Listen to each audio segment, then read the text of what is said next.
والعاديات ضبحا فالموريات قدحا فالمغيرات صبحا فأثرن به نقعا فبسطن به جمعا إن الإنسان لربه لكنود وإنه على ذلك لشهيد وإنه لحب الخير لشديد أفلا يعلم إذا بعثر ما في القبور وحصل ما في الصدور إن ربهم بهم يومئذ لخبير صدق الله مولانا العظيم وبلغنا رسوله النبي الكريم ونحن على ذلك من الشاهدين والشاكرين والحمد لله رب العالمين إن الله وملائكته يصلون على النبي يا أيها الذين آمنوا صلوا عليه وسلموا تسليما اللهم صل على سيدنا ونبينا ومولانا محمد وعلى آل سيدنا ونبينا ومولانا محمد وبارك وسلم عليه الصلاة والسلام عليك يا سيدي يا رسول الله وعلى آلك وأصحابك يا سيدي يا حبيب الله الصلاة والسلام عليك يا سيد المرسلين وعلى آلك وأصحابك يا رحمة للعالمين. اللہ رب العزت اپنے خالق اور مالک کی بہت تعریف حمد ثنا اور اس کے پیارے حبیب نور مجسم سرکار دو عالم صلی اللہ تعالی علیہ وآلہ وسلم کے حضور دل کی گہرائیوں سے بڑی ہی عاجزی اور محبت سے ہدیہ صلاۃ و سلام کے بعد قابل صد عزت و توفیق مسلمان بزرگوں دوستوں ساتھیوں بھائی عزیزوں، اللہ کریم کا شکر ہے کہ اس نے آج بھی ہمیں یہ چند ساعتیں نصیب کی ہیں ہماری اس عارضی اور فانی زندگی کی کہ ہم اپنے طلب کے کشکول پھیلائیں، اپنے رب کے پاک کلام کی حضور اور اس سے اخذ فیض کریں. دعا یہ کریں کہ اللہ کریم ہم پہ اپنی توفیق کے دروازے کھولے اور ہمیں اپنا پاک کلام سمجھ کر اس پہ عمل کی توفیق نصیب فرمائے. گزشتہ درس میں ہم سورہ زلزال کی تشریح توضیح اور اس کے معانی مفاہیم پہ معروضات عرض کر رہے تھے. آج سورہ العادیات میں نے تلاوت کرنے کا شرف حاصل کیا ہے. اس کا سادہ سا ترجمہ سماعت فرمائیے. یہ ضیاء القرآن شریف سے میں ترجمہ حضور کی کرم شاہ صاحب کا آج پیش کر رہا ہوں. آپ نے ارشاد فرمایا ترجمہ کرتے ہوئے والعادیات ضبحا فالموریات قدحا فالمغیرات صبحا، قسم ہے تیز دوڑنے والے گھوڑوں کی جب وہ سینہ سے آواز نکالتے ہیں، پھر پتھروں سے آگ نکالتے ہیں سم مار کر، پھر اچانک حملہ کرتے ہیں صبح کے وقت. فَأَثَرْنَ بِهِ نَقْعًا فَوَسَطْنَ بِهِ جَمْعًا، پھر اس سے گرد و غبار اڑاتے ہیں، پھر اسی وقت دشمن کے لشکر میں گھس جاتے ہیں. إِنَّ الْإِنسَانَ لِرَبِّهِ لَكَنُودٌ، بے شک انسان اپنے رب کا بڑا ناشکر گزار ہے. وَإِنَّهُ عَلَى ذَلِكَ لَشَهِيدٌ، اور وہ اس پر خود گواہ ہے. وَإِنَّهُ لِحُبِّ الْخَيْرِ لَشَدِيدٌ، اور بلا شبہ وہ مال کی محبت میں بڑا سخت ہے. افلا یعلم اذا بعثر ما فی القبور، کیا وہ اس وقت کو نہیں جانتا جب نکال لیا جائے گا جو کچھ قبروں میں ہے. وحصل ما فی الصدور، اور ظاہر کر دیا جائے گا جو سینوں میں پوشیدہ ہے. ان ربهم بهم یومئذ لخبیر، یقیناً ان کا رب ان سے اس روز خوب باخبر ہوگا. یہ اس کا ترجمہ ہے ان آیات کا. سورہ العادیات کا تعلق حضور سرکار دو عالم صلی اللہ تعالی علیہ وآلہ وسلم کے مکی دور نور سے ہے، اس لیے اس سورہ کو مکی سورہ کے نام سے یاد کیا جاتا ہے. اور اس کا 1 رکوع اور 11 آیات ہیں. اور اس کا مکی صورتوں کی طرح اس کا عنوان بھی وہی ہے، مرنے کے بعد دوبارہ زندہ ہونا اور اعمال کی جواب دہی کے لیے، اور جو انسان کی فطری جو اس کے اندر کمیاں کمزوریوں پہ قابو پانے کے لیے کیا نسخہ شفا ہے جو قرآن حکیم پیش کرتا ہے. تو اس سورہ مبارکہ میں بھی وہ مقصودی بات کہی اور اس سے پہلے کچھ قسموں سے آغاز کلام فرمایا. یہ بارہا آپ سے میں عرض کر چکا کہ رب کریم کو حاجت نہیں ہے کہ وہ کوئی بات قسم سے کرے، وہ جو بات کہے وہ سچ ہے، وہ حق ہے. مگر یہ انسانی رویہ ہے کہ وہ اپنی بات کو موقت کرنے کے لیے اس میں زور پیدا کرنے کے لیے، تاکید کے لیے قسم سے بات کرتا ہے تاکہ اس کے مخاطب کو اس کی بات پہ یقین آ جائے اور اس کی سچائی پہ وہ مان لے. تو رب کریم نے ان سائے نفسیات کے مطابق قسموں سے بات کی ہے، اور یہاں پہ جو قسم کی گئی ہے ان کی جو مشکل الفاظ ہیں ان پہ پہلے بات کر لیتے ہیں اور پھر اس کی آیت بآیت ہم اس کے مفہوم کو سمجھنے کی طرف بڑھیں گے. فرمایا والعادیات، تو اس میں عادیات سے کیا مراد ہے؟ کہا عادیات سے مراد ہے الجاریات بسرعہ، تیزی سے دوڑنے والی. تو یہاں پہ یہ کیا دوڑنے والی کون ہیں؟ کہا سواریاں ہیں. اب وہ سواریاں گھوڑے بھی ہو سکتے ہیں اور اونٹنیاں بھی ہو سکتی ہیں، لیکن جمہور نے اس سے مراد گھوڑے لیا ہے. اور وہ العادیات، وہ سواریاں کون ہیں؟ گھوڑے جو تیز دوڑتے ہیں. اور الرب، دب کیا کسے کہتے ہیں؟ ضاد بار ہا کو دبحا، اس سے مراد ہے وہ آواز جو تیز دوڑتے گھوڑے اپنے سینے سے نکالتے ہیں. اور یہ آواز کہا، اس کی وضاحت کی کہ یہ آواز اس آواز سے مختلف ہے جو وہ ہنہناتے ہوئے نکالتے ہیں. اس آواز سے یہ دوڑتے ہوئے، جو مشقت کرتے ہوئے جو سانس پھولتا ہے اور ان کے سینے سے جو آواز نکلتی ہے، یہ اس کا تذکرہ ہے. اور پھر علامہ آلوسی علیہ الرحمہ نے تفسیرہ المعانی میں لکھا کہ اس سے مراد کیا ہے. کہا کہ جمہور علماء کا قول یہ ہے کہ اللہ تعالیٰ کے راستہ میں جہاد کرنے والے غازیوں کے گھوڑوں کی قسم کھائی جا رہی ہے جو تیزی سے دوڑتے ہیں. پھر کہا کہ موریات کا لفظ ہے، یہ موریات ایرا سے نکلا ہے. موریات کسے کہیں گے؟ کہا ایرا کہتے ہیں پتھر سے آگ نکالنے کو. اور جب قدح کہتے ہیں فالموریات قدحن، کہ جب وہ آگ نکالتے ہیں کس طرح؟ دو چیزوں کے ٹکرانے سے. اب دو چیزیں کیا ٹکراتی ہیں؟ کہ چکماک جو پتھر ہوتا تھا اس پتھر کو پتھر سے مارتے تھے، ٹکراتے تھے تو آگ نکلتی تھی. یہ زمانہ قدیم میں جب انسان نے ترقی نہیں کی تھی اتنی، تو پتھر کے زمانے میں اسی پتھر سے آگ رگڑ سے آگ پیدا کرتے تھے. تو کہا کہ وہ آگ جو ہے اس کے لیے لفظ استعمال ہوا کہ فالموریات قدحن، قسم ہے ان گھوڑوں کی جب وہ اپنے سموں سے جب چٹانوں پہ وہ دوڑتے ہیں تو ان کے سموں کے ٹکرانے سے، پتھروں کے ٹکرانے سے جو آگ نکلتی ہے اس کی بھی وہ قسم ہے. اور کہا کہ یہ آگ جو ہے سموں جو نکلتی ہے، یہ اس سے کوئی فائدہ تو اس سے نہیں ہوتا ہے سوائے اس کے کہ وہ چمک سے نکلتی ہے. تو کہا کہ اس لیے اس کے لیے قدح کا لفظ استعمال کیا. اور عربوں کے ہاں چنگاریوں کو بھی لوگ یہ کہہ دیتے ہیں جو ان سے جڑتی ہیں، گھوڑوں کے سموں سے وہ جڑتی ہیں وہ چنگاریاں جو ہیں، تو آگ تو لگتی ہے وہ، مگر وہ اس آگ سے کوئی فائدہ نہیں ہے کہ آگ اس سے فائدہ کوئی اٹھا لیتا ہو. تو بے مقصد کی، بغیر فائدے کی وہ آگ. وہ کہا کہ یہ انہوں نے محاورہ یہاں سے لیا عربوں نے کہ اہل عرب کے ہاں نار الحباہب نامی ایک شخص تھا جو اتنا کنجوس اور بخیل تھا کہ وہ اپنی آگ بھی اس وقت تک آگ نہیں لاتا تھا جب تک سارے لوگ سو نہ جائیں، تاکہ کوئی مجھ سے ادھار. آج کل تو زمانہ گیس کا آ گیا اور بجلی کا ہیٹر آ گیا. جب آگ چولہے آگ سے لوگ کھانا پکاتے تھے تو لوگ آگ مانگنے بھی آ جاتے تھے، چلو جی گھر سے آگ لے آتے ہیں، اپنے گھر میں بعد میں آگ جلا لیں گے. اس سے اتنا بخیل تھا وہ کہ وہ کوئی آگ بھی مجھ سے مانگنے نہ جائے، جب سب سو جائیں تو پھر وہ اپنی آگ جلاتا تھا. اور جب لوگ کسی کو جب سب لوگ کھانا پکا کر کھا کر سو جاتے اور کسی بھی مہمان کے آنے کا وقت گزر جاتا اس وقت وہ آگ لگاتا تھا.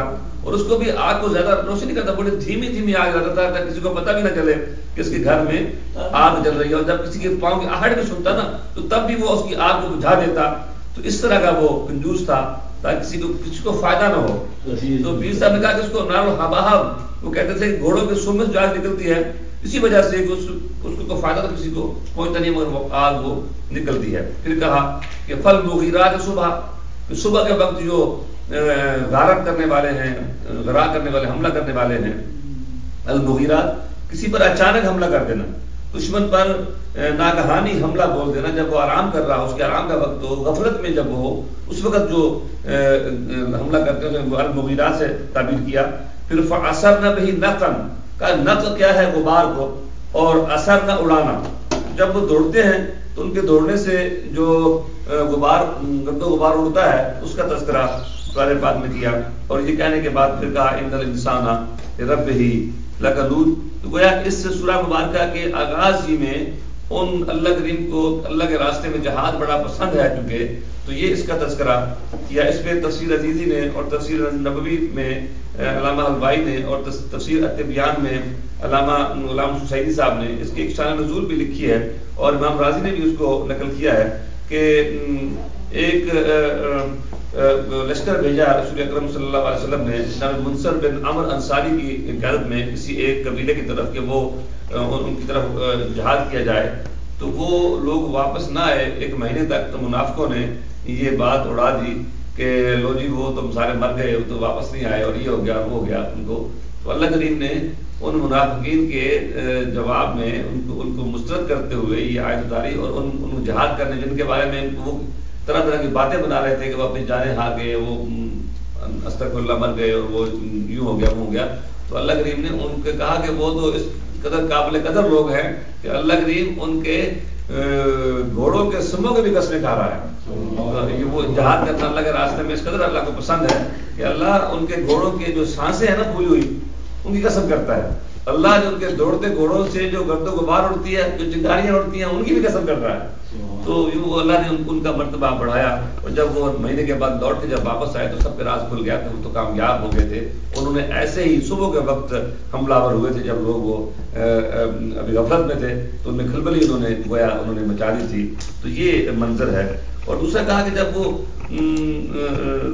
ان پہ دوڑتے ہیں، ان پہ حملہ آور ہوتے ہیں ان پہ، تو اس وقت جب اچانک حملہ ہوتا ہے تو جو دشمن ہے وہ ہڑبڑا کے اٹھتا ہے اور پھر وہ بھاگتا ہے، اس کو پتہ نہیں چلتا ہم کیا کریں، کوئی دائیں کوئی بائیں۔ کہا کہ گویا یہ ایک قیامت کا منظر ہوتا ہے۔ تو گویا آگے جو کہ قیامت کا ذکر آنا تھا، تو اس میں پہلے یہ قیامت کا منظر بھی دکھا دیا، یہ دیکھو ایسا منظر ہوگا، وہ ادھر بھاگ رہا ہے منہ ادھر منہ کے بھاگ رہا ہے، پتہ نہیں کدھر جا رہے ہیں۔ جب اچانک حملہ دشمن کرتا ہے تو اس فوج کو جس پہ حملہ ہوتا ہے اس کو پتہ نہیں چلتا کہ بابا کیا کرے۔ تو ایسے جا کے مسلمان مجاہدوں نے، غازیوں نے ان کو اور پکڑ لیا ایسے ان کو، اور ان پہ حملہ کر دیا۔ اس پہ پیر صاحب نے قرآن شریف میں احکام القرآن جو عربی تفسیر ہے، اور حافظ ابوبکر ابن عربی اس کے مصنف ہیں، ان کا قول نقل کیا کہ اقسم بمحمد صلی اللہ علیہ وآلہ وسلم وقال یاسین بالقرآن حکیم، واقسم بحیاتہ وقال لعمرک انہم لفی سکرتہم یعمہون، واقسم بخیلہ وسہیلہ وغبارہ وقدہ وافرہ النار من الحجر۔ کہا کہ اللہ تبارک و تعالیٰ نے حضور سرکار دو عالم صلی اللہ علیہ وسلم کی ذات والا صفات کی قسم کی ہے، یہ کیا کہ یاسین والقرآن الحکیم، آپ کی ذات کی قسم ہے۔ اور کہا پھر آپ کی حیات مبارکہ، حیات پاکیزہ کی، حیات مطہرہ کی قسم کی ہے، لعمرک انہم لفی سکرتہم یعمہون، حبیب تیری جان پاک کی قسم ہے، تیری عمر پاک کی قسم ہے، تیری عمر منور مطہر مزکہ کی قسم ہے کہ یہ لوگ اپنے نشو میں ہیں۔ تو کہا کہ یہاں پہ اللہ کریم نے حضور سرکار دو عالم صلی اللہ علیہ وسلم کے گھوڑوں کی، ان کے ہنہنانے کی، ان کے سانسوں کے پھول جانے کی، ان کے صبح سے چنگاریاں اڑنے کی، اور ان کے قدموں سے خاک کے بلند ہونے کی بھی قسم کی ہے۔ یہ عظمت ہے حضور سرکار دو عالم صلی اللہ علیہ وسلم کی کہ اللہ ان کی ذات تو بڑی بلند ہے۔ اللہ کریم تو ان کے جو جانثار ہیں، جو ان کے جو غازی ہیں، ان کے حکم پہ جو اپنی جانیں قربان کرنے تیار رہتے ہیں، ان کی قسم گویا کہ کی ہے کہ قسم ہے ان کی ان گھوڑوں کی کہ جو دوڑتے ہیں اور ان کے پاؤں سے خاک اٹھتی ہے اور چنگاریاں نکلتی ہیں اور ان کا سانس پھولتا ہے اور ان کی آواز نکلتی ہے، ان سب کی اللہ کریم نے قسم کی ہے۔ اس میں حضور سرکار دو عالم صلی اللہ علیہ وسلم کی عظمت کا بھی اظہار ہے، اور سرکار کے قدموں سے جڑ جانے والے آپ کے غلاموں کی عظمت کا بھی اظہار ہے، اور اللہ کے دین کے راستے میں اپنی جانیں ہتھیلیوں میں لے کر جہاد میں نکلنے کا جو جذبہ ہے، اس کی بھی عظمت کا اظہار ہوتا ہے کہ جو لوگ اللہ کے راستے میں جانیں قربان کرنے کو تیار ہوتے ہیں اور جہاد کے لیے تیار ہوتے ہیں، وہ رب کو اتنے پسند ہیں کہ اللہ کریم ان کی نہیں، اللہ کریم ان کی سواریوں کی قسمیں اٹھاتا ہے۔ اور اللہ کریم نے یہاں پیر طلب شاہ صاحب نے ایک اور نقطہ بیان کیا کہ ان آیات میں اگر غور کیا جائے تو یہاں فقط صفات بیان کی گئی ہیں، عادیات، موریات۔ کہا کہ رب نے یہ نہیں کہا کہ وہ سواریاں کون سی ہیں، کن کے گھوڑوں کے کن کی اڑنے والی آواز کی قسم ہے، کس کی آواز کی قسم ہے، اور کس کی چلنے سے جو چنگاریاں نکل رہی ہیں ان کی قسم ہے، اور کس کی قسم ہے جو حملہ آور ہو رہے ہیں صبح کے وقت۔ اور کس کی قسم ہے جو دشمن کے صفوں میں گھس رہے ہیں، عین وسط میں جا رہے ہیں. اس میں نہ گھوڑے کا ذکر ہے اور نہ اس میں اونٹ کا ذکر ہے، بس سواریوں کا ذکر ہے. تو کہا کہ اللہ کریم جانتا تھا، جانتا ہے کہ جو زمانہ جب ترقی کرے گا تو سواریاں بدل جائے گی. جو حملہ آور ہوں گے مجاہدین، جب غازی حملہ آور ہوں گے، جب مومن جب دشمنوں پہ ہم نرگا کریں گے، تو یہ لازم نہیں ہے کہ وہ اونٹ ہوں یا اونٹنیاں ہوں یا گھوڑے ہوں. کہا یہ بھی ہو سکتا تھا کہ وہ تو پھر ٹینک بن جائیں گے اور ٹینکوں پہ بن کے چڑھ کے وہ دشمن کے صفوں پہ وہ حملہ آور ہوں گے. تو کہا جب ٹینک میں چلتا ہے نا تو وہ خاک بھی اڑاتا ہے اور آواز بھی پیدا کرتا ہے اور وہ اس سے آگ بھی اگلتا ہے، تو اس کو بھی کہا جا سکتا ہے. اور کہا کہ اگلے زمانے میں جتنی بھی سواریاں اور بھی انسان بنائے گا، جو جنگی مشینیں بنائے گا، وہ بھی اس زمانے میں آ سکتی ہیں. اصل مقصد اللہ کے راستے میں جہاد کے لیے تن من قربان کرو، تیار رہنا ہے. اس کی عظمت ہے کہ اپنے آپ کو، اپنے مال کو، اپنی جان کو اللہ کے راستے میں قربان کرنے کے لیے انسان تیار رہے، تو پھر جو بھی ہے وہ استعمال کرے گا اسی کی قسم ہے. جتنی بھی سواریاں ہیں نا، جو بھی سواری ہوگی اس کی قسم ہے. کہا کہ اس کی قسم اللہ تبارک و تعالیٰ نے کی ہے. یہ ساری قسمیں کہنے کے بعد جو مقصودی بات تھی، جو اس کا جواب تھا، وہ اللہ کریم نے ارشاد فرمایا کہ ان الانسان لربہ لکنود، ان الانسان لربہ لکنود، کہ بے شک انسان اپنے رب کا بڑا ہی ناشکرا ہے. اس کی دو بات، ایک تو ناشکرا ہے، اس کا معنی جو ہے الکنود کا. کنود کسے کہتے ہیں؟ حضرت اللہ اپنے عباس کی روایت نقل کی انہوں نے، فرماتے ہیں کہ لکنود لکفور، کہ وہ چھپانے والا ہے، انکار کرنے والا ہے. کس کا چھپانے والا ہے؟ کفر کرنے والا ہے. جہود لنعم اللہ تعالی. کنود کا معنی ہے کفور، یعنی کہ وہ ناشکرا ہے، اللہ تعالیٰ کی نعمتوں کا انکار کرتا ہے. جو اللہ کی نعمتیں اس میں ہیں ان کا منکر ہے.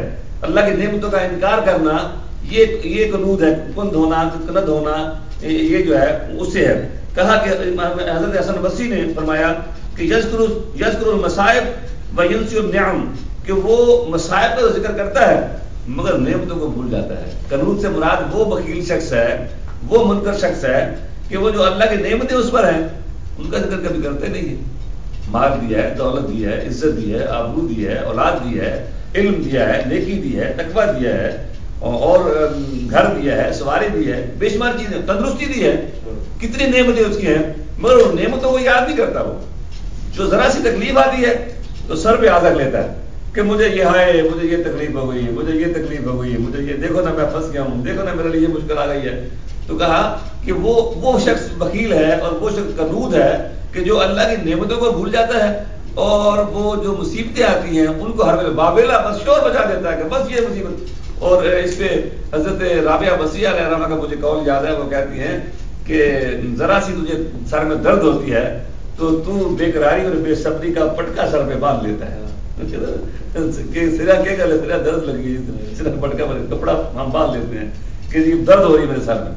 کہا ذرا سی درد سر میں ہوتی ہے تو سر پہ تو شکایت کا کپڑا باندھ لیتا ہے، مگر تجھ پہ رب کی اتنی نعمتیں ہیں کبھی تو نے شکر کا پٹکا اپنے کمر میں نہیں باندھا کہ تو نظر آئے کہ تجھ پہ اللہ کی نعمت ہے اور لوگ دیکھیں کہ ہاں اس پہ اللہ کی نعمت ہے. کبھی شکر کا پٹکا تو نے نہیں باندھا، تو نے ناشکری کا، بے صبری کا تو سر پہ پٹکا باندھ دیتا ہے. کہا کہ کنود وہ ہے کہ جو نعمتوں کا ذکر نہیں کرتا مگر مصیبتوں کا ذکر کرتا ہے.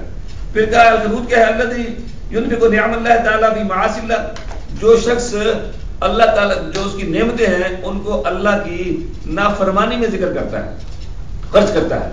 یعنی جو اللہ نے نعمتیں اس کو کی ہیں نا، وہ ایسے کام میں خرچ کرے گا جو نافرمانی میں ہے. اللہ یعوذ باللہ، اللہ تعالیٰ ہمیں اس سے محفوظ فرمائے کہ اس کو اللہ جب مال دولت ہے تو حرام کام میں خرچ کرتا ہے. اس کو وہ اللہ میں، لہو اللعب میں وہ اس کو اڑاتا ہے اس مال کو، اور وہ کبھی کسی نیک کام میں اس کو خرچ نہیں کرتا.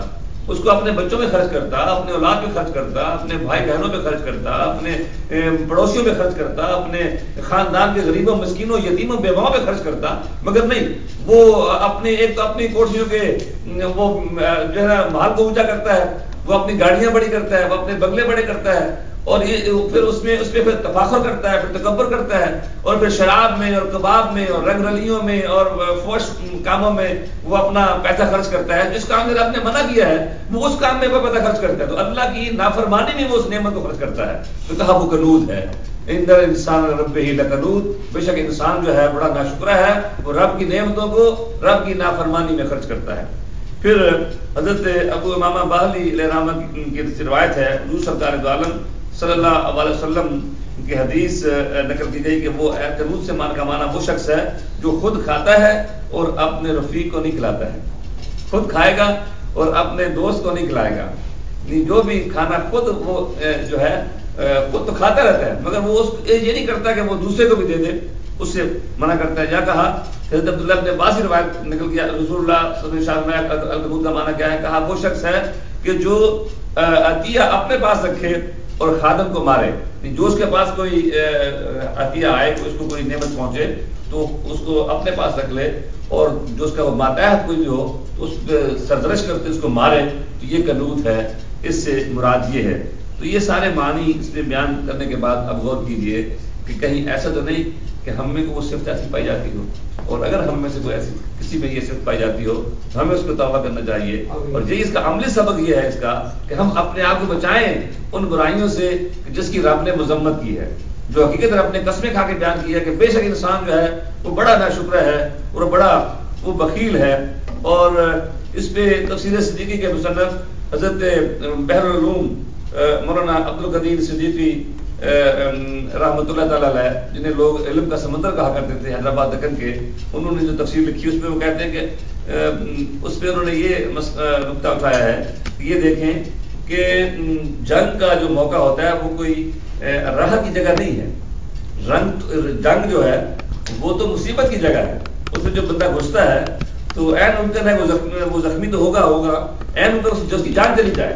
تو جب ہر طرف سے تیر برس رہے ہوں، تفنگ برس رہے ہوں، تلواریں چل رہی ہوں، جو گھوڑے ہیں وہ منہ موڑتے نہیں ہیں، جو اس پہ جو سوار ہے وہ اس کا جو مالک ہے جب اس کو وہ دوڑاتا ہے تو وہ گھوڑے حالانکہ ان کا سانس پھول جائے مگر وہ دوڑتے جا رہے ہیں، آگے بڑھتے چلے جا رہے ہیں اور اس میں گھس جاتے ہیں ان کی صفوں میں، این جہاں پہ تلواریں، جہاں پہ گھمسان کا رنگ پڑ رہا ہے، این تلواروں کے بیچ میں گھس جاتے ہیں وہ، اور وہ جب صبح کا وقت، جب نیند کا وقت ہوتا ہے اور جب اس وقت لوگ جو سو رہے ہوتے ہیں این اس وقت بھی کو لے کے، تو نہ وہ مجاہد تھکتے ہیں نہ وہ گھوڑے اس سے منہ موڑتے ہیں۔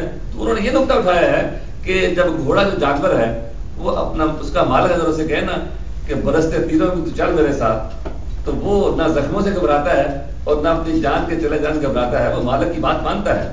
تو کہا اے انسان ان الانسان ربہ لکنود، تو کتنا ناشکرہ ہے اپنے رب کا، تو کتنا ناسپاس گزار ہے اپنے پروردگار کا کہ تیرا گھوڑا جو ہے، جو تیرا ماتحت ہے، وہ تو تیرے ساتھ وفادار ہے، وہ تو تیرے ساتھ تیری بات مانتا ہے، مگر تو کتنا بدبخت ہے کہ تو اپنے مالک کی ناشکری کرتا ہے اور تو اپنے مالک کو نہیں مانتا ہے۔ کہا ان الانسان لربہ لکنود، بے شک انسان اپنے رب کا ناشکرہ ہے، وانہ علی ذلک لشہید، اور بے شک وہ اس پر خود گواہ بھی ہے۔ اگر انسان غور کرے نا تو اس کا اپنی ذات ہی گواہ بن جاتی ہے۔ اب جو کچھ آپ کرتے ہیں، جو کچھ میں کرتا ہوں، ہم اس کے بڑے اچھے سچے گواہ ہیں، ہم سے زیادہ سچا گواہ ہماری ذات کا کوئی اور نہیں ہو سکتا۔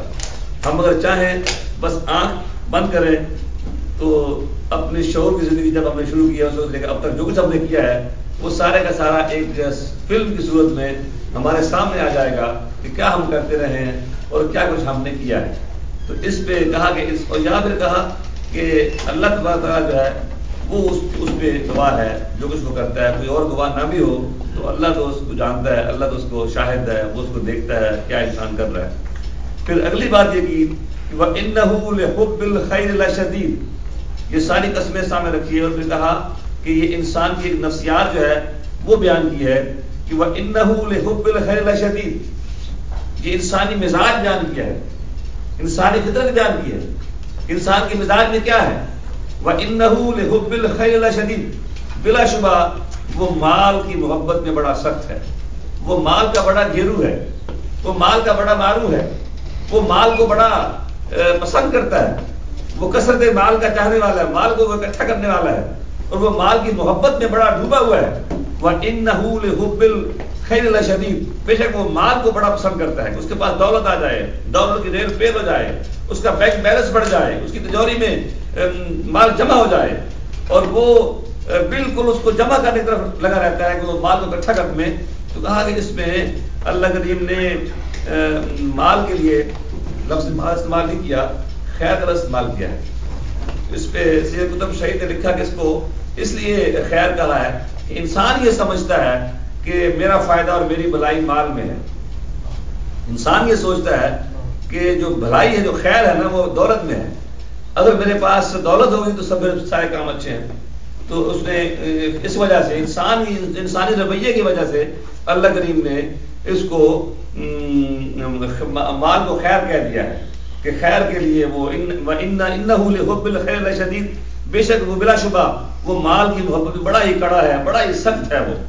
تو کہا کہ نہیں، اس کے ایک اور معنی یہ بھی امام راضی نے بھی اس کو لکھا اور پیر کرم شاہ صاحب علیہ اور دیگر مفسرین نے، علامہ سعیدی نے، کہ خیر کے لیے ویسے بھی قرآن پاک میں لفظ خیر استعمال، مال کے لیے لفظ خیر استعمال ہوا ہے. تو اس سے بعض علماء اس طرح بھی چلے گئے ہیں کہ مال جو ہے بنفس ہی برا نہیں ہے، دولت جو ہے وہ بجنس سے ہی بری نہیں ہے. یہ بری تب بنتی ہے جب ہم اس کے آگے بند باندھ دیتے ہیں اور اس کو ہم ارتکاز اس کا کرتے، اس کو جوڑنے میں لگ جاتے ہیں، اس کا حق ادا نہیں کرتے ہیں، اور اس کو چند ہاتھوں میں جب دولت سمٹ آتی ہے تو اس کے حقوق پورے نہیں ہوتے ہیں. یہ بہتے دریا کی طرح جاری ہو کر کے معاشرے کے تمام افراد اور تمام طبقات تک جب نہیں پہنچتی ہے اس کو ہم بند باندھ کے اس کو ڈیم بنا لیتے ہیں اور سارے کا ساری پانی ہم جمع کر لیتے ہیں. تو پھر یہ کھڑا ہوا پانی، یہ سڑے ہوئے جوہر اور تالاب کی طرح ہوتا ہے. جو کھڑا ہوا پانی ہے نا وہ جوہر ہے، اس میں بدبو پیدا ہوتی ہے، سڑاس پیدا ہوتی ہے اس میں. تو جو مال جمع ہو جاتا ہے وہ نکلتا نہیں ہے وہاں سے، تو وہ بدبودار مال ہے، وہ خیر نہیں ہے. اور وہ جو مال جو خرچ ہوتا رہتا ہے، نکلتا رہتا ہے لوگوں پہ، یتیموں پہ، مسکینوں پہ، بیواؤں پہ، عوام کی، مخلوق کی بہتری میں، اور جو صدقہ جاریہ کے طور پہ خرچ ہوتا ہے، تو وہ تو خیر ہی خیر ہے. تو کہا اس لیے اللہ رب العزت نے مال کے لیے اس کو، یہ جو لوگ یہاں یہ سمجھتے ہیں کہ اسلام جو ہے وہ تو مال سے منع ہی کرتا ہے، اور یہ صوفی اور یہ قرآن والے اور اسلام والے یہ تو کہتے ہیں کہ مسلمان بندہ غریب ہی اچھا ہے، دولت. یہ مجھے باقاعدہ میرے ساتھ ایک دہریت پسند مسلمان کی بحث ہوئی مجھ سے، جو کہتا تھا کہ، اور وہ مسلمان کیا، بعد میں تو پتا چلا کہ وہ تو مسلمان شاید ہے بھی کہ نہیں، جس نے کہا کہ یار یہ بس وہ افغانستان کی یونیورسٹی سے P H D doctor engineer تھا وہ. اس نے مجھے کہا کہ مجھے بس میں مسلمانوں کے گھر پیدا ہوں تو مانتا ہوں کہ اللہ تعالیٰ ہے، ورنہ سمجھ میں آنے والی بات نہیں ہے کہ خدا بھی کوئی کہیں کسی امت کا اس کا وجود ہے. اور محمد صلی اللہ علیہ وسلم بس اپنے دور کے جینیس شخص تھے، انہوں نے اپنے دور کا ایک بس انہوں نے پیش کیا جو تھا حل تھا اس دور کے مسائل کا. اب یہ تھوڑی ہے کہ ہر دور کے مسائل کا حل اس میں قرآن میں ہے. تو انہوں نے کہا کہ اسی ہمارے وہ بلکہ اس کے نزدیک تو مسلمانوں کے زوال کا سبب ہی یہ ہے کہ مسلمان جو دولت سے دور ہو گئے اور ان کو سزایا گیا کہ تم بس غریب رہو، تم مسکین رہو، اس میں بڑا فائدہ ہے. اس لیے ہم جو پیچھے رہ گئے ہیں، ہم مال کماتے نہیں ہیں، پیچھے رہ گئے ہیں. تو میں نے کہا کہ یہ تمہاری غلط فہمی ہے کہ قرآن مال کمانے سے روکتا ہے یا قرآن مال کے لیے جدوجہد سے روکتا ہے، قرآن دنیا کے لیے صحیح کرنے سے روکتا ہے. نہیں، قرآن تو دولت کو خیر لفظ یاد کرتا ہے، قرآن تو لفظ مال کے لیے خیر کا استعمال کرتا ہے. اور ایک اور جگہ ان طرح کا خیر الوسیع، کہ جب کوئی ترکہ کوئی چھوڑتا ہے تو اس کے لیے اس جو چھوٹا ہوا جو ورثے کا جو مال ہے اس کے لیے بھی وہ کہتا ہے کہ جو ترکہ تم چھوڑو وصیت کرو اس کے لیے، تو وہ بھی خیر کا استعمال کرتا ہے. یا ایک جگہ اور جگہ قرآن پاک اس کو کہتا ہے، انسانی نفسیات بھی بیان کرتا ہے کہ وَإِذَا مَسَّهُ الْخَيْرُ مَنُوعًا، جب اس کو خیر پہنچتی ہے اس کو روکتا ہے، اس کو روک لیتا ہے، جب اس کو مال ملتا ہے تو اس کو روک لیتا ہے. تو گویا اس کے لیے مال کو کمانے سے قرآن پاک منع نہیں کرتا ہے، مال کے کمانے کے لیے جدوجہد کرنے سے قرآن منع نہیں کرتا ہے. ہاں، حلال حرام کی تمیز کا وہ سکھاتا ہے کہ مال آئے کہ مال آئے تو حلال ذریعے سے آئے، مال خرچ ہو تو حلال جگہ پہ خرچ ہو، نہ وہ حرام سے تم کماؤ اور نہ اس کو حرام جگہ پہ تم خرچ کرو. تو یہ اس کا معنی ہے. یہ بھی ایک سمجھنے کی بات ہے، ایک تصور جو ہے، ایک نقطہ نظر ہے جو سمجھنا چاہیے کہ ہمیں نہ تو ہاتھ پہ ہاتھ باندھ کے بیٹھ جانا چاہیے کہ اب اللہ ہی رازق ہے تو ہمارے منہ میں لقمہ ڈالے گا. اس کے لیے ہمیں کمائی کرنی چاہیے اور کمائی کے جتنے ذرائع ہو سکتے ہیں ان کو اختیار کرنا چاہیے. جتنا ہمارے پاس وقت ہے، جتنی ہمارے اندر طاقت ہے، اس کو خوب بھرپور طریقے سے کمانا چاہیے. اور سرکار کے سابق رام میں ابو ذر غفاری جیسے درویش بھی ہیں جنہوں نے رات کا کھایا اور صبح کا نہیں رکھا اپنے پاس، اور کہتے تھے کوئی ضرورت نہیں صبح رکھنے کی. اور ایسے بھی ہیں حضرت عبد الرحمان بن عوف جیسے لوگ بھی ہیں، حضرت عثمان غنی جیسے لوگ بھی ہیں جو جن کو دنیا میں جنت کی بشارت دی گئی ہے. ان کے پاس تو ایسا اتنا مال ہے کہ اس کا حساب نہیں لگتا ان کے پاس مال کتنا ہے. تو گویا صرف مال جو ہے اس کی وجہ سے مذمت نہیں کی جا سکتی. ہاں، جب انسان جو ہے وہ بعض یہ سرمایہ دارانہ اور جو دوسرا جو کیپٹلزم اور سوشلزم جو بحث چلتی ہے، تو بعض لوگوں نے اس پہ آگے اسلام پہ جو سوشلسٹوں نے جب اس پہ اعتراض کیا کہ شاید اسلام جو ہے یہ کیپٹلسٹ ہے، یہ سرمایہ داری کی حفاظت کرتا ہے، تو انہوں نے کہا کہ نہیں اسلام تو ایسا نہیں ہے، اسلام تو لہذا انہوں نے کہا کہ مال کی مذمت کرنا جو ہے یہ عین اسلام ہو گیا ہے۔ تو بعض جدید دانشوروں نے پھر یہ رویہ اختیار کر لیا کہ بس مال کی مذمت کی جائے ہر شے کی، ایسا نہیں ہے، انسان محنت کرے کمائے، ہاں اس مال کا حق ادا کرے، تو پھر اس میں کوئی قدر نہیں ہے، اس مال میں سے زکات نکالے، اس کو وہ خیر میں خرچ کرے۔ اور جو اقبال نے کہا تھا کہ جو حرف کل الف میں ہے پوشیدہ، شاید وہ تجھ پہ اس دور میں آ کے وہ حقیقت تجھ پہ وہ ظاہر ہو، کہ جب انہوں نے کہا کہ یسلونک عن العفو، تجھ سے یسلونک ماذا ينفقون، تم سے سوال کرتے ہیں کیا خرچ کریں، قل العفو، یہ فرماؤ کہ جو تمہاری ضرورت سے باقی بچتا ہے وہ خرچ کر دو۔ ہاں یہ رویہ ہے اسلام، مال کماؤ ڈھیروں ڈھیر، مگر اس کو پھر اس پہ بند باندھ کے اس کو اپنے لیے تجوری میں تم دفن کر کے سانپ بن کے نہ بیٹھو، بلکہ اس کو کھلا رکھو، اس کے منہ کھلے رکھو، اور اس کو ایسے خرچ کرو، ادھر بھی خرچ کرو ادھر بھی خرچ کرو۔ سرکار کا پسندیدہ انداز تو یہ ہے کہ یہ سرکار نے فرمایا نا کہ دو شخص ایسے ہیں کہ جن پہ تم رشک کر سکتے ہو، وہ کون سے؟ ایک وہ شخص جس کو اللہ نے دین کا علم دیا ہے، اس کو صبح شام وہ خرچ لوگوں کو سکھا رہا ہے، پڑھا رہا ہے، خرچ لگا ہوا ہے۔ ایسا نہیں ہے جو اپنے ماتھے پہ سجا کے سنجیدگی کا اور بیٹھ جائے بت بن کے، بس مجھ سے بات نہ کرو، میں بڑا مقدس کو شے ہوں، مجھ سے کوئی سوال نہ کرو اور میں تو بڑا علامہ فامہ بن گیا ہوں۔ ایسا نہیں ہے، کسی کو بتائے نہیں، جس کو اللہ نے علم دیا ہے وہ صبح شام راستے ڈھونڈے اس کو خرچ کرنے کے، لوگوں تک پہنچانے کے اس کو، اور جس کو اللہ نے مال دیا ہے کہا وہ سرکار نے وہ آپ نے اشارہ فرمایا دونوں ہاتھوں سے کہ اس مال کو ایسے اور ایسے دونوں طرف وہ یوں خرچ کر رہا ہے، یوں خرچ کر رہا ہے، تو یہ اس مال کو سرکار اللہ پسند فرماتا ہے، تو اس کو اس لیے اللہ تعالیٰ قرآن پاک میں مال کے لیے خیر کا استعمال کرتا ہے۔ اور میں نے حضرت اعلیٰ حضرت مولانا اشرف احمد رضا خان فاضل بریلوی علیہ رحمہ کے ملفوظات میں یہ حدیث پڑھی کہ آپ نے فرمایا ایک وقت ایسا آئے گا کہ دین کا کام کرنا بھی درہم و دینار کے بغیر مشکل ہو جائے گا۔ پرانا زمانہ تھا، کوئی درویش درخت کے نیچے آ کے بیٹھتا تھا اور وہیں پہ یونیورسٹی بن جاتی تھی۔ پرانا زمانہ تھا، کوئی آدمی کسی بھی ایک پہاڑ غار میں کسی کے پہاڑ پہ وادی میں بیٹھتا تھا، لوگ وہیں جانا شروع ہو جاتے تھے، اور وہی بات وہ جگہ جو تھی وہ شریف موجود ہو جاتی تھی کہ فلاں خان کا شریف، فلاں شریف ہے، لوگ پہنچ جاتے تھے۔ مگر اب زمانہ یہ آ گیا ہے کہ جب تک مال خرچ نہ کریں، جب تک کوئی اس کے لیے پلاننگ نہ کریں، جب تک کہ اس کے لیے کوئی آپ محنت نہ کریں، جب تک خرچ نہ کریں، تو دین کو پھیلانا جو ہے وہ بھی مشکل ہوتا چلا جا رہا ہے۔ کہا ایک زمانہ ایسا آئے گا کہ دین کا کام کرنا، آپ مسجد بنانی ہے تو ظاہر مسجد بنانے کے لیے پیسہ ہوگا تو مسجد بنے گی نا، تو پیسہ کمائیں گے نہیں تو خرچ کیسے کریں گے؟ تو گویا کمانا بھی جو ہے وہ اس کے لیے محنت کرنا، یہ بھی اللہ کو پسند ہے۔ سرکار القاسم حبیب اللہ، جو کمائی کرنے والا ہے وہ اللہ کا حبیب ہے، جو ہاتھ سے محنت کر کے جو کمانے والا ہے وہ اللہ اس کو دو سکتا ہے۔ یہ میرا آج کا موضوع نہیں ہے، مگر لفظ خیر سے میرا اس طرف چلا گیا، اور جو سسٹم نے جو بات اڑائی ہے کہ اسلام سرمایہ دارانہ نظام کی حمایت کرتا ہے، یا پھر بعض جو دوسرے خیال کے لوگوں نے کہا کہ اسلام شاید سوشلزم کی حمایت کرتا ہے، نہ اسلام سوشلزم ہے اور نہ اسلام کیپٹلزم ہے، اسلام ہے، اس کا اپنا نظام، اس کی اپنی قدریں ہیں، اس کا اپنا نظام ہے۔ اس کو ضرورت نہیں ہے کہ اس پہ کوئی اس کے ریشم میں کوئی سوشلزم کی جو ٹاکی ہے وہ اس کی پیمائش کاری کی جائے، یا اس کے جو قیم خواب ہے اس کا حسین، اس میں کوئی سرمایہ نظام کی کسی ایک پاک کو جو ہے درمیان میں جوڑا جائے۔ یہ سراپا جمال ہے، سراپا حسن ہے، سراپا خیر ہے جو اسلام ہے۔ اس کے سوا کسی اور سرمایہ نظام کی اپنی خوبیاں ہوں گی مگر اس کی برائیاں اس کے سے زیادہ ہیں۔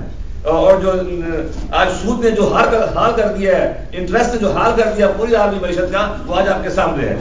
اگر اس کو اس طرح نہ جگڑا گیا ہوتا ہماری معیشت کو سود کے اگر زنجیروں میں، تو آج انسان اتنا بے بس نہ ہوتا۔ اور اسی طرح جو سرمایہ جو سوشلزم کا نظام تھا، اس کو تو دنیا نے اپنے سامنے زمین بوجھ ہوتے ہوئے، رشیا کو ڈوبتے ہوئے دیکھ لیا کہ کتنا وہ روٹی کپڑا مکان لوگوں کو دے سکے۔ 76 سال سے زیادہ وہ جو نظام جو ہے وہ اس کی حفاظت وہ نہ کر سکا۔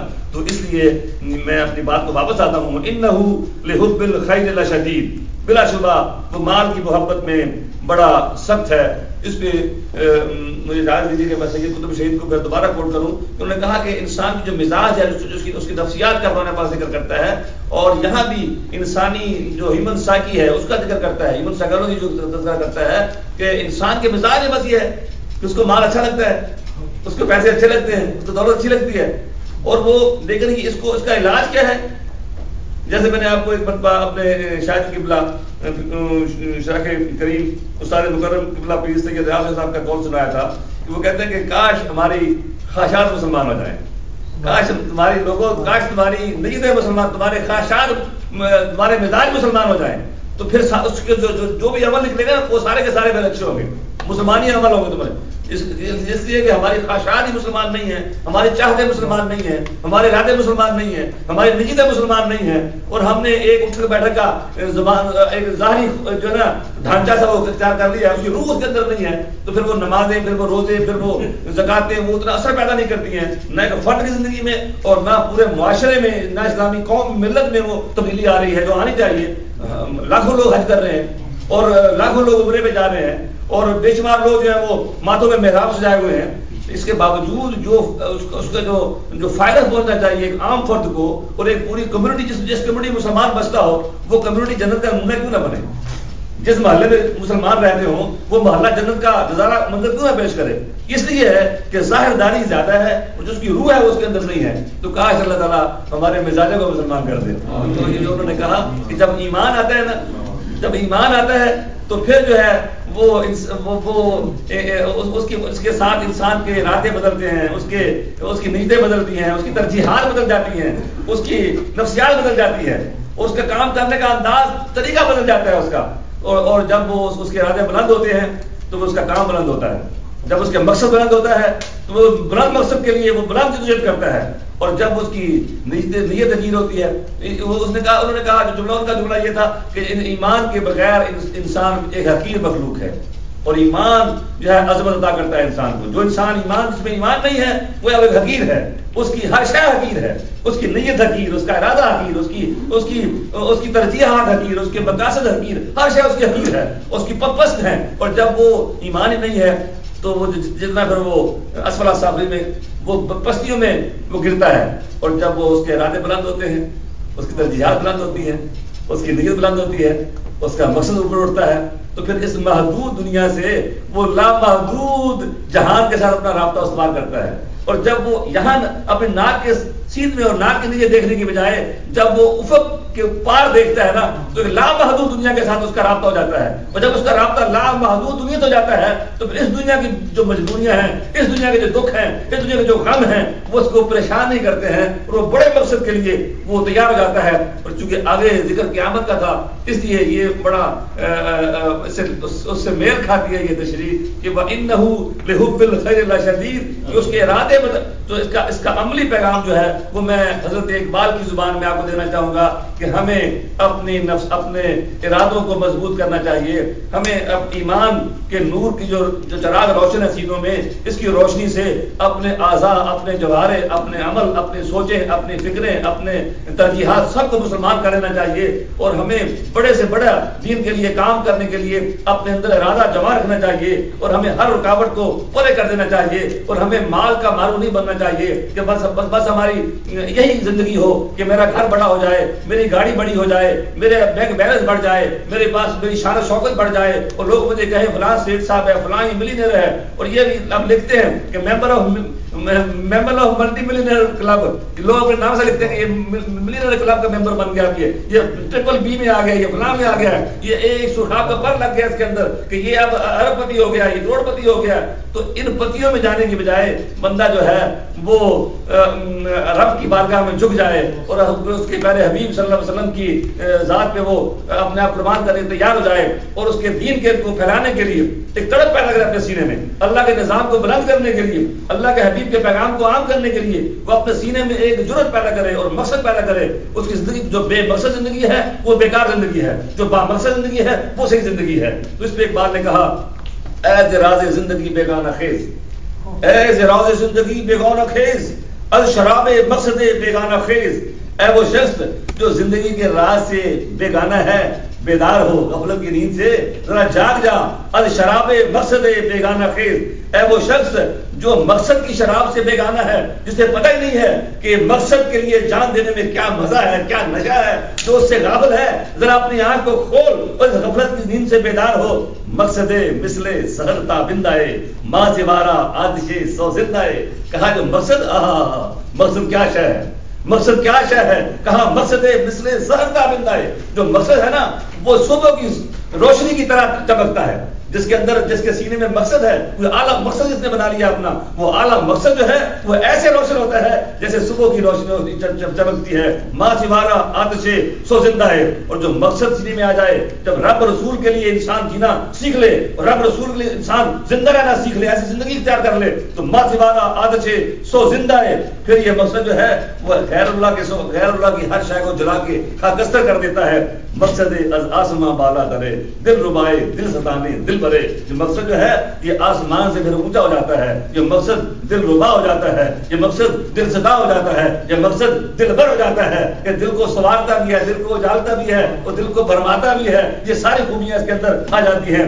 کہا ماز تخلیق مقاصد زندائیں از شعائے آرزو تابندائیں، ماز تخلیق مقاصد، کہا کہ ہم جو زندہ ہیں نا، ہم مقصد کی تخلیق کے لیے زندہ ہیں، اور از شعائے آرزو تابندائیں، اور ہم آرزو کی شعاع جو ہے اس کی وجہ سے ہم چمکتے ہیں۔ گویا بندہ مومن کی جو زندگی ہے وہ مایوسی کی زندگی نہیں ہے، بندہ مومن کی جو زندگی ہے وہ مایوس ہونا، گھبرا جانا، پریشان ہو جانا، پاؤں توڑ کے بیٹھ جانا وہ نہیں ہے، بلکہ وہ تو کہتا ہے کہ ہر دن وہ نئے سے نیا عزم کرے، نئے سے نیا حوصلہ پیدا کرے اپنے اندر، اور وہ آگے سے آگے بڑھے۔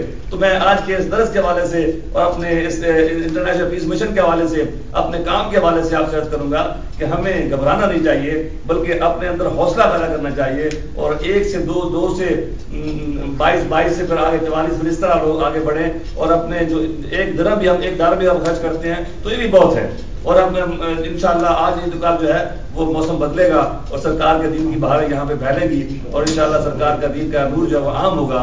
ہم دیکھیں نہ دیکھیں کچھ آنکھیں ضرور ہوں گی سرکار کے دین کی بہاروں کو اس خطے میں پھیلتا ہوا دیکھیں گی، اور مسجدوں کے میناروں سے اشہد ان لا الہ الا اللہ اشہد ان محمد رسول اللہ صلی اللہ علیہ وسلم کی صدائیں اور مصطفیٰ جان رحمت پہ لاکھوں سلام الصلاۃ والسلام علیکہ یا رسول اللہ کے نغمے جو ہیں وہ ہونٹوں سے نکل کر روحوں میں رس گھولتے ہوئے لوگوں کو اس کا مشاہدہ ہوگا۔ میں اپنی بات سے دور نکل گیا واپس لوٹتا ہوں۔ وَإِنَّهُ لِحُبِّ الْخَيْرِ لَشَدِيدٌ، بلا شبہ وہ مال کی محبت میں بڑا ہی سخت ہے۔ افلا یعلم اذا بوسر ما فی القبور، کیا وہ اس وقت کو نہیں جانتا جب نکال لیا جائے گا جو کچھ قبروں میں ہے۔ افلا یعلم اذا بوسر ما فی القبور، کیا وہ اس وقت کو نہیں جانتا جب نکال لیا جائے گا، بوسرا وَإِذَا الْقُبُورُ بُعْثِرَتْ، جب قبریں کھولی جائیں گی تو جو کچھ اس کے اندر ہوگا قبروں کے وہ نکال لیا جائے گا۔ وَحُصِّلَ مَا فِي الصُّدُورِ، یہاں پہ بعض مفسرین نے ایک علمی سی نقطہ بھی لکھا ہے، امام راضی میں لکھا ہے کہ یہاں بوسرا ما فی القبور کہا ہے، تو ماں تو زندہ کے لیے ہوتا ہے اور من بے جان کے لیے ہوتا ہے۔ یہاں رب نے کہا کہ جو کچھ اس کے اندر جو کچھ قبروں میں ہے ماں، وہ تو انسان ہے، تو ان کے لیے لفظ ماں بھی استعمال کیا، کہا کہ اس وقت تک وہ ماں ہی ہوں گے، جب وہ اٹھ جائیں گے نا، پھر جب ان کی آنکھ کھلے گی شعور کی، پھر وہ دیکھیں گے ہمارے ساتھ کیا ہو گیا ہے، جب ان کی سمجھ واپس آئے گی نا پھر وہ مانوں گے، ابھی تک وہ ماں ہی ہیں۔ اس لیے افلا یعلم اذا بوسر ما فی القبور، پھر ان سے نکال لیا جائے گا جو کچھ کی ان کی قبروں، جو کچھ ان کی دوسرا معنی یہ ہے افلا یعلم اذا بوسر ما فی القبور وحصل ما فی الصدور، اور جو ظاہر کر دیا جائے گا جو کچھ کے سینوں میں پوشیدہ ہے۔ اب دیکھیے کہ یہ منظر ہے کہ جس مال کے لیے انسان جس مال کو اکٹھا کرنے میں لگا رہتا ہے، نہ دوست دیکھتا ہے، نہ دشمن دیکھتا ہے، نہ بھائی دیکھتا ہے، نہ بہن دیکھتا ہے، نہ چھوٹا دیکھتا ہے، نہ بڑا دیکھتا ہے، نہ اپنا دیکھتا ہے، نہ پرایا دیکھتا ہے، اور جس کا حق مار سکتا ہے مار کے وہ کہتا ہے میرے پاس مال جمع ہو جائے۔ اور ہم روز دیکھتے ہیں یہاں پہ کہ آج بندہ فوت ہوتا ہے اور کل ہی جنازہ ابھی کفن جو ہے وہ میلا نہیں ہوتا، ابھی اس کا سوئم اور جالیزہ نہیں ہوتا، کہ لوگ آپس میں لڑ پڑتے ہیں کہ یہ کوٹھی میں لوں گا، یہ کار میں لوں گا، یہ پلاٹ میں لوں گا، اتنے پیسے میرے ہیں، اتنے پیسے تیرے ہیں، تیرا کیا حق بنتا ہے، میرا کیا حق بنتا ہے، اور پھر وہ قانون کی بحث چلتی ہے کہ قانون میں کیا ہے اور کیا نہیں ہے۔ تو کہا کہ اس طرح پتا چلے گا۔ افلا یعلم اذا بؤثر ما فی القبور وحصل ما فی الصدور، اور ظاہر کر دیا جائے گا جو کچھ کے اس پہ ان کے دل ہوگا۔ یہاں پہ اللہ تعالیٰ مجھے اور آپ کو بخل سے بچائے، یہ بڑی بیماری ہے، اور خرچ کرنا بڑی خوبی ہے۔ حضور سرکار دو عالم صلی اللہ علیہ وسلم کی حدیث نقل کی، بخاری شریف کی حدیث ہے، روایت حضرت ابو ہریرہ کی ہے، فرماتے ہیں قال رسول اللہ صلی اللہ علیہ وسلم، آپ نے فرمایا ہر روز جب بندے سے لوگ اٹھتے ہیں نا تو اللہ کے فرشتے نازل ہوتے ہیں۔ ایک فرشتہ دعا کرتا ہے اے اللہ خرچ کرنے والے کے خرچ کیے گئے مال کے بدلے میں اس کو نعمت بدل عطا فرما دے. جس بندے نے خرچ کیا نا مال اس کو اتنا اور عطا فرما دے. اور دوسرا پیسہ دعا کرتا ہے کہ اے اللہ جو بخیل ہے نا اس کے مال کو ضائع کر دے, جو کنجوس ہے نا اس کے مال کو ضائع کر دے. تو پھر کیوں ہم کنجوسی کریں؟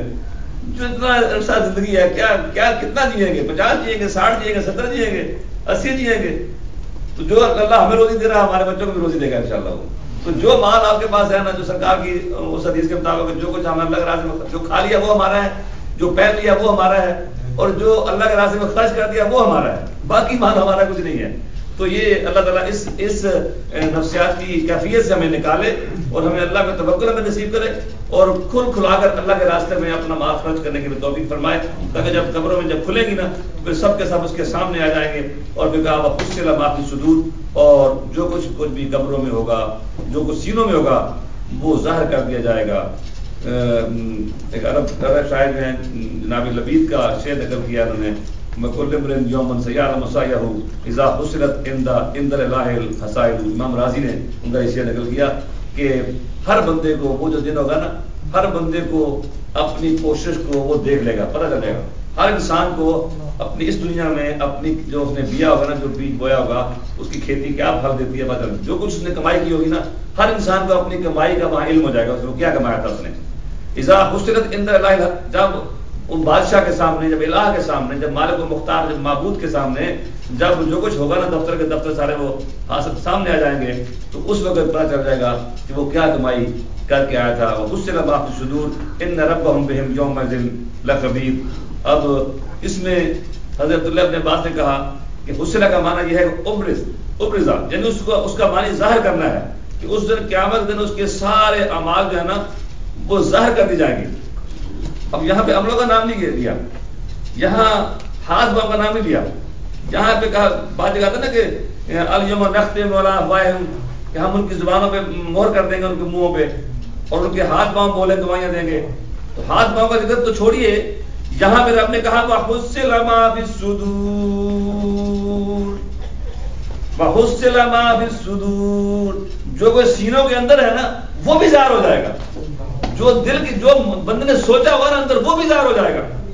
لوگ تو ہماری نماز دیکھتے ہیں, لوگ تو ہمارا روزہ دیکھتے ہیں, لوگ تو ہمارا حج زکاتیں دیکھتے ہیں, مگر رب تعالیٰ وہ نیت بھی ظاہر کر دے گا کہ کس نیت سے نماز پڑھ رہا تھا, کس نیت سے یہ پیسہ خرچ کر رہا تھا, کس نیت سے بڑے بڑے اعلانات کروا رہا تھا, کس نیت سے اپنے نام کی تختیاں لگا رہا تھا. وحصل ما فی الصدور, جو نیت ہوگی نا وہ نیتیں بھی ظاہر ہو جائیں گی. تو کتنا کڑا وقت ہوگا, کتنا مشکل وقت ہوگا. کہا کہ ان ربهم بهم یومئذ لخبیر, یقین ان کا رب اس روز خوب باخبر ہوگا. رب جانتا ہے, رب اب بھی جانتا ہے, رب تب بھی جانے گا. یہ ایسی بات نہیں ہے کہ وہ رب اب نہیں جانتا تب جانے گا. یہ ہمارے حوالے سے اگر ہمارے سامنے ہر بات آ جائے گی, انسان کے سامنے ہر بات آ جائے گی. میں اپنی بات کو سمیٹتا ہوں, ختم کرتا ہوں. یہ سورہ مبارکہ جو ہے یہ جو ہمیں سبق دے رہی ہے, پہلی بات تو چونکہ مجاہدین کے غازیوں کے گھوڑوں کا ذکر ہوا, جہاد کرنے والوں کو قسم کھائی گئی, تو اس لیے اللہ کے راستے میں تک و داس کرنا, جدوجہد کرنا, جہاد کرنا, یہ ایک بڑی پسندیدہ امر ہے اللہ تعالیٰ کے ہاں. سرکار رحمۃ اللہ صلی اللہ علیہ وسلم کی ہر بات کی قسم ہے, سرکار کے گھوڑوں کی بھی اور آپ کے غلاموں کے خدمت گزاروں کے جو گھوڑے ہیں ان کے سانسوں کی, ان کی, تو اس میں بڑی عظمت ہے. اس میں پھر جو انسانی نفسیات بیان ہوئی ہے, مقصودی بات جو صورت کی ہے وہ انسانی نفسیات ہے کہ انسان مال اکٹھا کرنا چاہتا ہے. تو ہمیں مال کو اکٹھا کر کے نہیں بڑھنا, مال کمانے کی کوشش کرنی چاہیے, مگر اس مال کا گھیرو بن کے اس پہ سانپ بن کے نہیں بیٹھنا چاہیے. اس کو اپنے بچوں پہ خرچ کریں. سرکار تو یہ بھی فرمایا کہ جو بندہ مال کما کے اپنی بیوی کے منہ میں لقمہ ڈالتا ہے وہ بھی اس کو اجر ملتا ہے, ثواب ملتا ہے. تو اپنے پہ خرچ کریں, اپنے گھر والوں پہ خرچ کریں, اپنے بچوں پہ خرچ کریں, نیکوں, اپنے غریبوں, مسکینوں, یتیموں, اپنے چاروں طرف دیکھیں اپنے غریبیوں میں کون ضرورت مند ہے, تو وہ مال اس پہ خرچ کر جائیں گے, وہ ہمارے کام آئے گا. جو بچا کے رکھ جائیں گے وہ ہمارے کام نہیں آئے گا. یہ جو نفسیات ہے, تو اس کا علاج کیا ہے؟ اس کا علاج یہ ہے, اس بخیلی کا, کنجوسی کا علاج یہ ہے کہ بندہ یہ یاد رکھے کہ افلا یعلم اذا بعثر ما فی القبور, ایک دن آنا ہے, قبروں سے نکلنا ہے. وحصل ما فی الصدور, جو کچھ ہمارے سینوں میں ہوگا وہ سارے کا سارا جو ہے وہ ہمارے سامنے آ جائے گا. تو اس میں یہ ایک ایسی منظر کشی ہے, تصویر کشی ہے کہ لفظ کی آیتوں میں بھی ایک گھن گرج ہے کہ والعادیات ضبحا فالموریات قدحا, وہ ایسے پڑھے نا اس کو لگتا ہے کہ واقعی گھوڑے دوڑ رہے ہیں اور ایک آواز پیدا ہو رہی ہے، وہ ہانپ رہے ہیں اور منظر ایسا، اور دشمن کی صفیں ہیں اور وہ سوئے ہوئے ہیں اور مجاہد جا کر کو ٹوٹ پڑے ہیں ان کے اوپر، وہ بھاگ دوڑے ہیں. یہ قیامت کا منظر آ گیا ہے. اور پھر اس کے بعد انسانی نفسیات کا منظر ہے. اور آخر میں جیسے چڑھتا دریا تھم جاتا ہے، پہاڑی علاقوں سے جب دریا نکلتا ہے بڑا شور کرتا ہے، جب میدان آ جاتا ہے تو سکون ہو جاتا ہے، آہستہ دھیمے دھیمے چلتا ہے. تو آخر میں رب کہتا ہے وہ اس سے لمحہ صدور ان ربهم بهم یوم الجزا خبیر. اس دن کا منظر سامنے آئے. انسانوں یہ سوچو کہ جب تم رب کے سامنے حاضر ہو جاؤ گے تو جو تمہارا کچا چٹا ہے، جو تم نے کمایا ہوگا، جو تم نے آگے بھیجا ہوگا، وہ سارے کا سارا تمہارے سامنے جائے گا. اگر یہ بندہ بات جان لے تو پھر اس کی نیتیں، پھر اس کے ارادے، اس کی خواہشیں، اس کی چاہتیں، اس کی ترجیحیں، اس کے مقصد، وہ سارے سارے مسلمان ہو جائیں گے. اور یہی مقصود ہے اس قرآن پاک کی اس آیت سورہ مبارکہ کا. اللہ مجھے اور آپ کو عمل کی توفیق نصیب فرمائے. السلام علیکم ورحمۃ اللہ وبرکاتہ. Okay, thank you. This surah Al-Adiyat that we recited today, and we just learned about it. It has just mentioned, Allah has says a very important thing in it, that we should not be just earning and hoarding money. We should not be loving. We should not be such a person who love to collect money, to hoard money, and not spend it on the needy one. So this is the human weakness, that every human being, that he just wants to collect more and more and more money. So to earn money is not bad. The word used for money in Quran is al-khair. Al-khair means the good things. So if Quran does not say that to earn money is bad, to work is bad thing, to struggle for your life, that's bad thing. No, the Quran permits you, and Quran uses the word al-khair for money, for wealth. So it means if you work hard and you earn more and more money, that's a good thing. As long as you earn that money from halal ways, from permissible manners, which Allah permits you, that you don't deceive somebody, you don't be dishonest, you don't do forgery or fraud with someone. If you earn money in the proper and halal ways, that's good for you. And Allah says that He has said something, I swear by the horses who go in the jihad battlefields. So Allah has mentioned those. So the first thing is that to struggle for life, to struggle for deen, that is something which is liked and loved by Allah subhanahu wa ta'ala. And the second thing in this is that the human weakness is this, that every human being, they want to collect money. And how we can overcome this weakness of human psychology, that is if we remember that day of judgment, that everything will be before Allah. Even our intention will be, what we have in our hearts, that will be open, that will make clear to everybody, to us, that this, look, we will say that we have done this, but Allah will say, this is your niyyah, this is your intention. And there is a hadith of Rasulullah in which it is mentioned that on the day of judgment, a person will be coming, he will be a shaheed, martyr in a holy war, in jihad, and he will say that, oh Allah, please give me reward for that, I sacrificed my life. Allah will say, take him to the hell. Why? He sacrificed his life. Why? He should be taken to hell. Because Allah will tell him that you were fighting not in the cause of Allah, just you are fighting in your own cause. The people will think that you are a brave man, and you are such a brave person that you fought and stood bravely, and people should say you are shaheed. And people said to you that you are a brave person and you fought at war and you became a shaheed. What you wanted, you got that. And then someone will came that he will be a very generous person. He will have spent his money in this church and this masjid and that hospital and that college and that school and that madrasa and that masjid, and his name was taken everywhere. He is such great generous person. He donates, he writes checks of 100,000 every masjid, and he will give Allah give me reward for that. All my checks which I wrote there for your masajid, Allah will say, take him to the hell, because he was not writing checks for just for my pleasure, just for my cause. He was writing those checks. Just people should know that Malik Saab, that Khan Saab, he is a very great, generous person, and he is so generous person. He has given to that orphanage, and he has given to that hospital. He has given so much money to that university or college.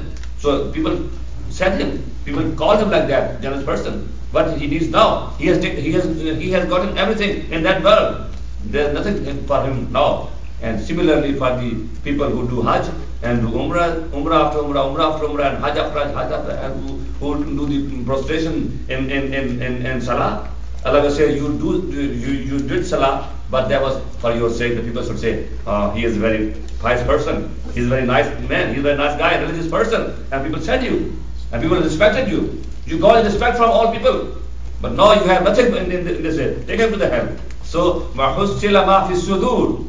Everything which is in your chest, they will be open, and Allah will tell you what you are doing. So my respectable person, my youngsters, this was the brief which I said in Urdu language, and thank you, Hamza, reminding me. Assalamu alaikum warahmatullahi wabarakatuh.